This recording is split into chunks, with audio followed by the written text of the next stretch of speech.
Self-proclaimed writer/narrative consultant Jake Steinberg just made this absolutely insane post and piece about gamers saying, "Anyways, I wrote a piece yesterday about how anti-woke gamers are basically Nazis. Please read and sub.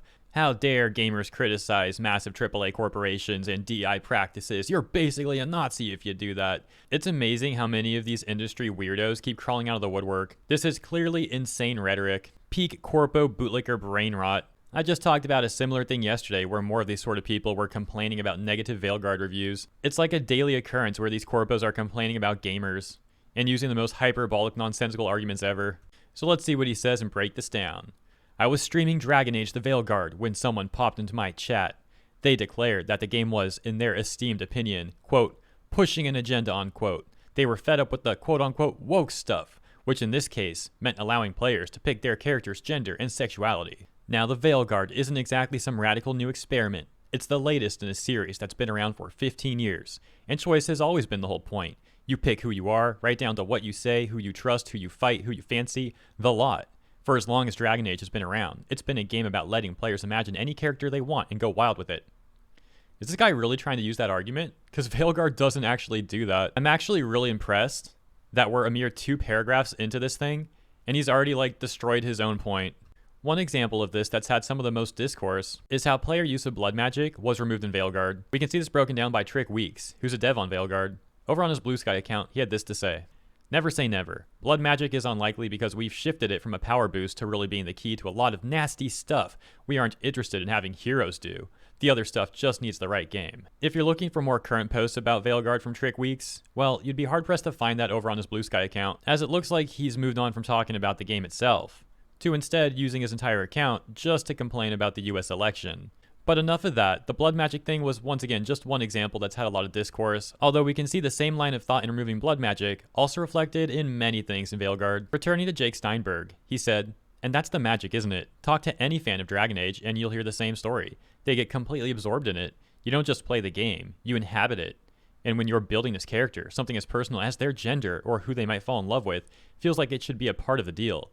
For anyone who's sinking hours into becoming someone else, these little details make the whole thing feel real, complete. It's not about ticking boxes or quote-unquote pushing an agenda.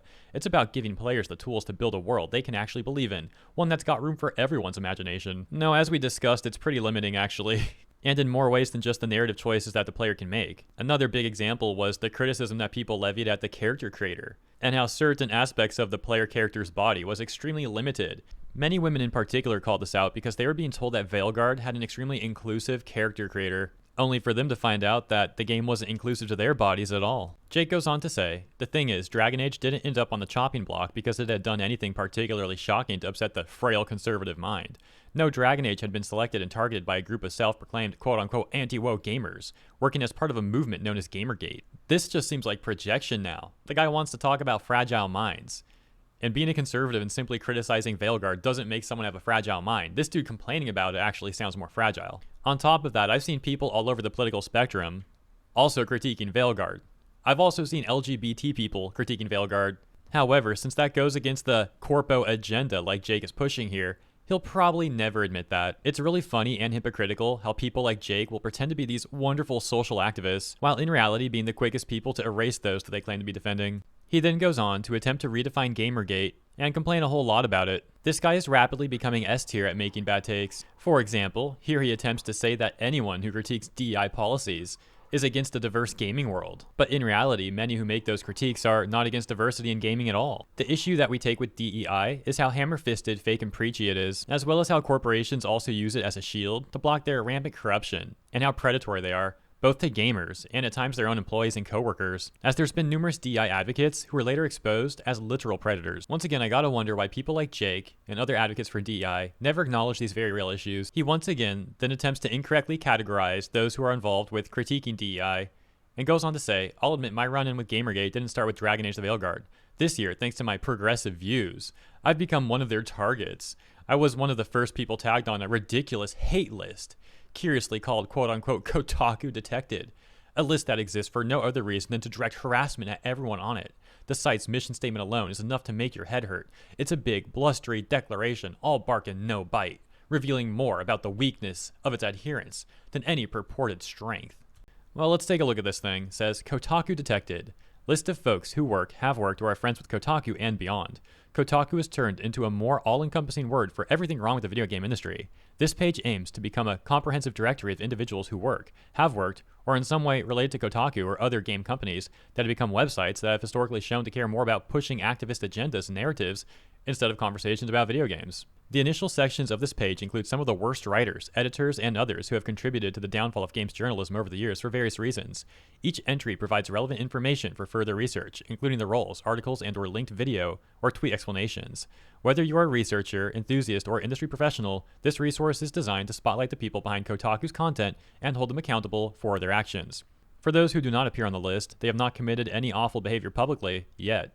Consider this a curation group, citing facts as my personal opinions. Your opinion may vary. All information provided on this page is sourced from easily located, publicly available information. Wait, so apparently that guy got a headache reading that, like made his head hurt or something? Did he really not understand, like, what they were saying there? Oh, maybe it's the part where they talk about sourcing facts. Maybe that's the part that confused him. He then goes on to talk about why he doesn't understand why he's being brought up in this whole Kotaku thing, and to be fair, I don't either. I don't know anything about this guy except that he made this crazy article calling gamers Nazis, and I thought it would be funny to take a look at it, which is what we're doing. Speaking of which, here's the section where he begins comparing gamers to Nazis specifically. It looks like he's essentially trying to say that gamers criticizing Kotaku and other gaming journalists is basically the same thing as Nazis burning books. Literally says, Kotaku detected resurrects this very tactic, digitized and crude, instead of a bonfire. We're now dealing with social media outrage and a race for YouTube views, making individuals the target instead of ideas, cranking up hostility rather than offering real critique. It pretends to be some kind of guardian of gaming's sacred ground, like a twisted echo of the so-called pure Germany. Bro, what the heck are you talking about? You sound like a nutcase. But really, it uses its accountability list to build walls, to shut people up, and to intimidate. It doesn't care about the truth. It just wants silence. The words might be different. The platforms might have changed, but the mission is the same. To wipe out any voices that threaten their narrow, scared worldview. Quit pretending this is all the same as what the Nazis did. Absolutely ridiculous. And also pretending like there's been no actual criticism leveled at gaming journalists. That's also so disingenuous. And it's not just the writers or game developers who should be paying attention. It's anyone who dares to speak up or dreams of a culture that embraces everyone. Because these lists will only stop when every voice is hushed, every challenge put out, and the bonfire of dissent is as complete as that old fire in the square. Oh my gosh, bro. What's wrong with this guy? Again, reader, we need to douse this fire before it spreads. So he then goes on to complain about YouTube channels specifically. Let's focus on his insane comparisons of gamers to Nazis though. I've actually seen a similar tactic before, that being when armchair activists try to gaslight people into thinking that something they personally dislike is a much bigger issue than it really is, and may even lead to physical harm. It's really disgusting how willing these people are to fearmonger and gaslight others. He goes on to say, listen to me, reader. Really hear the real me from the other side of your screen. Oh my gosh, this is so lame. Really hear the real me from the other side of your screen. I'll admit at this point in writing I had to stop. For far too long I sat there wondering where to go next. Like an idiot, I thought I'd start listing off examples of how Gamergate's integrity, or rather the lack of it, has been on full display this past year.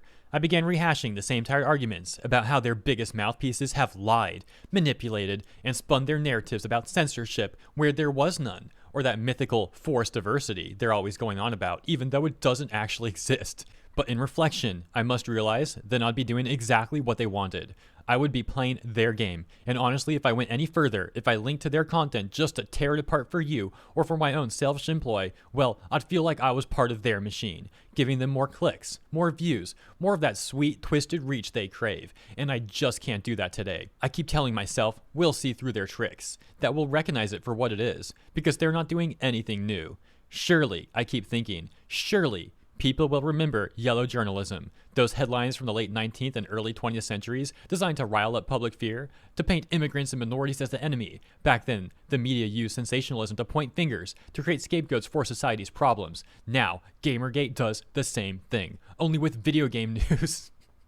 Man so pressed over video game news. It's just a convenient excuse to mask the real target, marginalize people. The goal is obvious, isn't it? Stir up hatred, dragging clicks with lies, and feed off the outrage bubbling up beneath the surface of our actual society. And when you scroll through their posts online, you won't help but notice the performance of moral panic they put on. It's the same old script used to demonize LGBTQ+ people or vilify women as deviants. How many times will you see someone push an argument, dare I say an agenda, that trans people are somehow dangerous or harmful to children?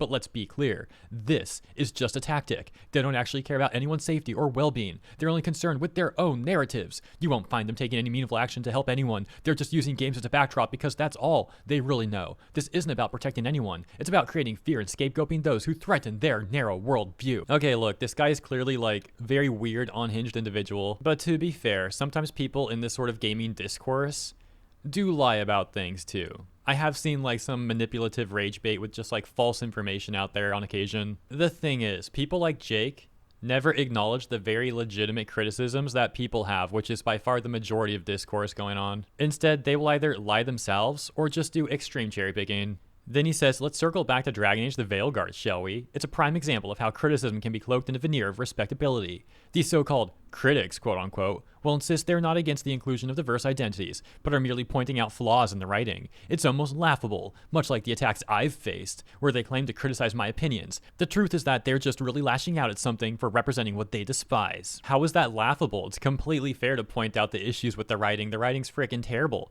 The representation's terrible too. If this guy thinks that LGBT people deserve the representation in Veilguard and not something better, he's the one insulting them, really. And regarding him personally, I don't care about this guy. I'm just reading this article because, once again, it was like what's in the news today regarding him calling gamers Nazis. I'll be happy living my life never knowing who this guy is. And I'll probably forget who he is shortly after making this video. Prior to release, these culture warriors had been churning out hate content for months, practically foaming at the mouth at the mere whiff of anything resembling quote-unquote wokeness in the game. Suddenly, they're the knights of literacy integrity, waving their swords for storytelling excellence. And when I point out the glaringly obvious political motivations behind their tirades, they brush me off, insisting it's all the craft. It's as if they think we can't see the strings being pulled behind the Gamergate curtain. This guy's so overdramatic. Oh my gosh, man. The last 3 days, I feel like I've read nonstop cringe from people like this. Sorry, I think, grown tired of the label Gamergate. It implies something unique and original, but in truth, it obscures the mundanity of what they actually are. Well, since the very beginning of this whole Gamergate 2 thing, I've said multiple times in videos that I think it's actually unwise to use that label because it's clearly what the corpos want. They literally want a Gamergate 2 so they can keep writing slop like this and then trying to grift off it, whether that's through things like them asking for donations or trying to get government grants, both of which are things that have factually happened. That said, I don't believe that this guy is tired of using the label Gamergate. I think he loves using it. He's used it so many times in this write-up. He's one of the people propagating it at this point. Now finally, in his second to last paragraph, he complains about how gamers are boycotting things. I guess, for example, referring to things like DI detected, Sweet Baby Ink detected, etc., etc. And there's something hilarious about some armchair activists complaining about people who are partaking in a boycott. In other words, doing real activism. Dude and people like Dude are getting outplayed at their own game. We've seen a great example of this play out multiple times in the Hoyoverse community, where thousands of armchair activists claim that they'd boycott Hoyoverse games, but they never really did. It's all just fake, for social media points. At least gamers who are involved in this sort of discourse, and calling out companies like Ubisoft, for example, are really backing up the words that they say, and in fact not buying any more of their corporate slop. And in his final closing paragraph, he just repeats the same stuff he's already said over and over. Man's a broken record on repeat. Before we end this video, there's something else really funny I want to take a look at. The section where he said prior to release, these culture warriors had been churning out hate content for months.